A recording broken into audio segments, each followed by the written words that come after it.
ইনফোএরা YouTube চ্যানেলে আপনাদের স্বাগত। ওয়েস্ট বেঙ্গল পাবলিক সার্ভিস কমিশনের মাধ্যমে ক্লার্ক পদে নিয়োগ হবে। কত সংখ্যক পদে নিয়োগ হবে তা এখনো জানানো হয়নি। তাহলে চলুন ক্লার্ক পদে নিয়োগের ক্ষেত্রে কি যোগ্যতা লাগবে তা দেখে নেওয়া যাক। তার আগে আমাদের চ্যানেলটিকে সাবস্ক্রাইব করে আমাদের সাথে থাকুন। ক্লার্কশিপ পদে নিয়োগের ক্ষেত্রে শিক্ষাগত যোগ্যতা হলো মাধ্যমিক, তবে উচ্চশিক্ষিতরাও আবেদন করতে পারবেন। কম্পিউটারে নলেজ থাকতে হবে এবং বাংলায় মিনিটে 10টি শব্দ এবং ইংরাজিতে মিনিটে 20টি শব্দ টাইপ করার দক্ষতা থাকতে হবে। ক্লার্ক পদের ক্ষেত্রে বয়স হতে হবে 18 থেকে 40 বছরের মধ্যে।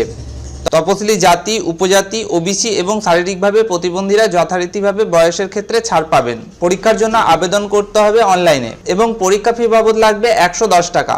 এসসি, এসটি এবং শারীরিকভাবে প্রতিবন্ধীদের কোনো ধরনের পরীক্ষার ফি লাগবে না। অনলাইনে অ্যাপ্লিকেশন শুরু হবে 8ই ডিসেম্বর 2023 তারিখ থেকে এবং চলবে 29শে ডিসেম্বর 2023 তারিখ বেলা 3টে পর্যন্ত। ফি জমা দেবার লাস্ট ডেট 30শে ডিসেম্বর 2023। আবেদন প্রক্রিয়া যখন অনলাইনে অ্যাপ্লিকেশন প্রক্রিয়া শুরু হবে, আমরা ভিডিওর মাধ্যমে আপনাদের দেখিয়ে দেবো কীভাবে আপনারা অ্যাপ্লিকেশনটি করবেন। অ্যাপ্লিকেশন করতে গিয়ে যদি কোনো সমস্যা হয় আমাদের কমেন্ট করে জানান, আমরা আপনাদের সহযোগিতা করব।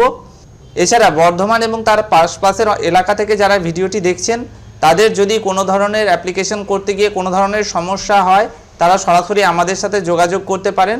আমাদের ঠিকানা এবং ফোন নাম্বার স্ক্রিনে দেওয়া হলো। ধন্যবাদ।